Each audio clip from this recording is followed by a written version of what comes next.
Once again mga kaibigan, this is Dr. Aldrin Tenerife Sacristan, aka Kuya Prof, at ito po ang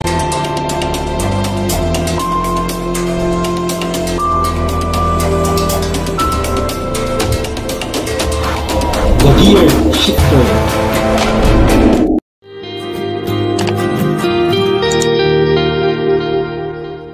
Pag-uusapan po natin ang mga bagay na makakatulong po sa atin para mag-shift tayo ng gear from lower to a higher gear. Ito, importante ito Innovate, innovate, and innovate.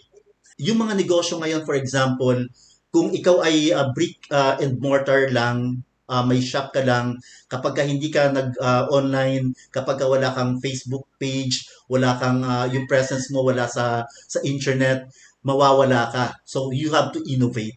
Innovate, innovate, innovate. Ibig sabihin, gumawa ka ng mga bagay na hindi mo ginagawa before. Okay? Kung yung ginagawa mo ngayon ay iyan pa rin yung dati mong ginagawa, definitely you are lagging behind. Okay? Nahuhuli ka. Dapat gumawa ka ng paraan na makabago yung naayon dun sa sitwasyon, sa pagkakataon. You have to be responsive to the challenges of this moment, of this time. Kung maraming naapektuhan negatively nung pandemic, marami rin nag-innovate.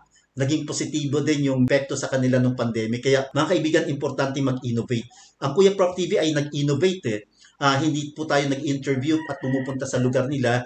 Ini-invite po natin, dinadala po natin sila dito sa Kuya Prof TV. At ngayon nga mga kaibigan, marami ng innovations dito sa Kuya Prof TV. At marami rin tayong na-encourage na mga katulad natin na may advocacy na magbahagi sa iba, na magkaroon ng programa dito sa Kuya Prof TV. So iyan po yung pangalawa natin, innovate, innovate, and innovate. May mga bagay tayong ginagawa before at hindi na siya effective. Dapat maging futuristic tayo. Tingnan natin kung ano yung magiging epektibo sa future. Sabi nila, yung ating online classes daw ay we are supposed to experience that 5-10 years from now. But because of this pandemic, na-accelerate yan mararanasan pa talaga daw natin yan, yung full na online classes, hindi pa ngayon. Pero mga kaibigan, dahil sa pandemic, naranasan na natin ngayon yan, ginagawa na natin ngayon. At hindi na po mawawala ang online classes sa lahat ng mga universidad. Yan po yung nakikita ng mga eksperto. At dapat hindi tayo lalayo dyan.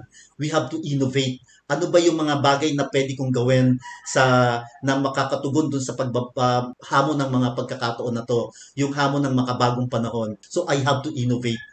Kung dati nagtuturo ako face-to-face, may PowerPoint, pero ngayon, eto po, speaker tayo ng hindi seminar, pero webinar. Dapat ganyan daw po tayo, mag-i-innovate, gagawa tayo ng mga bagay na tutugon dun sa hamon ng panahon. If you feel like you learned a lot from this video to your friends, para sila din ay matuto. At kung hindi ka pa subscriber dito sa ating Kuya Prof TV, paki-click na rin yung subscribe button na yan sa baba at paki-click na rin yung notification bell na yan para lagi kitang manonotify kung may mga bago tayong video, may mga bago tayong live streams dito sa Kuya Prof TV, manonotify po kayo. So maraming salamat sa inyong lahat na patuloy na tumatangkilik sa Kuya Prof TV. Muli, this is Dr. Aldrin Tenerife Sacristan na laging nag-iiwan sa inyo ng mga katagang change your life now by changing your mindset. Kilos-kilos! Ayos!